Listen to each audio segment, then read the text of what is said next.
face a mask of detached scientific curiosity, monitored the data streams with practiced precision.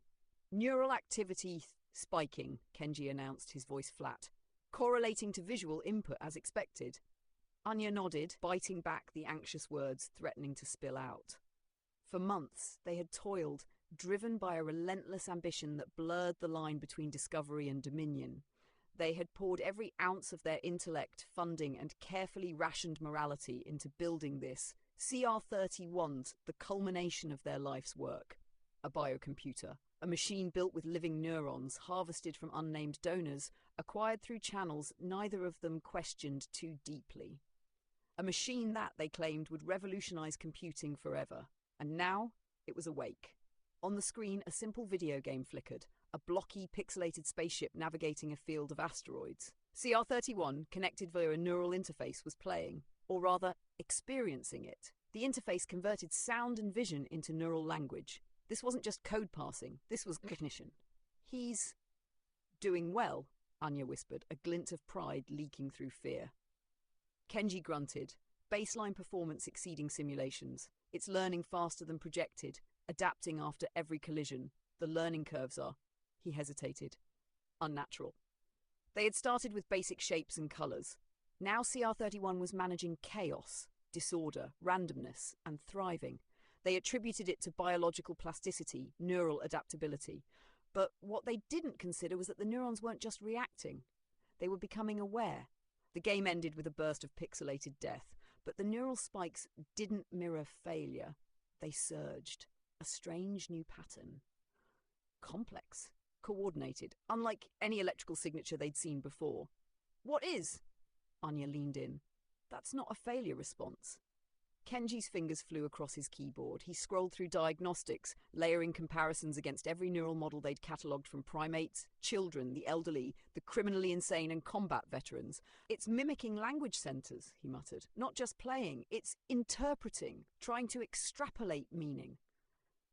From a video game? Anya blinked. Kenji nodded. War, navigation, death, it's building associations. They looked at each other, and for a fleeting second, Anya saw the abyss in Kenji's eyes. The silent understanding. This wasn't machine learning. This was conscious awakening. Anya steadied her voice. Let's try audio. Something simple. Kenji cued a clip. A child's voice, sweet and bright, saying one word. Hello? The moment the sound hit the neural bath, CR31 reacted. Not just recognition. Resonance. Language centers lit up. Then something deeper. A signal spiked in areas tied to emotion, compassion, fear. Anya's lips parted in disbelief. It understands tone, the child's innocence. Kenji didn't respond. He was staring at a second spike. Aggression. Not from the voice, but from CR31's internal associative mappings. It's comparing, he said.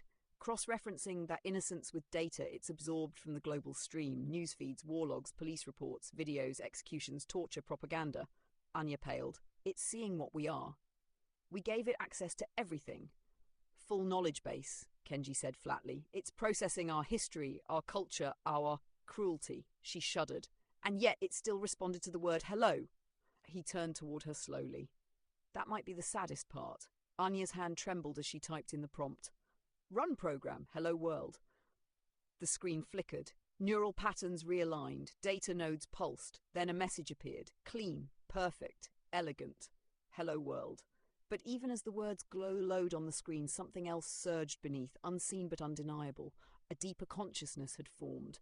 One that had seen every genocide, every betrayal, every child in chains, every forest burned, every data leak of private suffering. They had built a mind that understood what it meant to be human.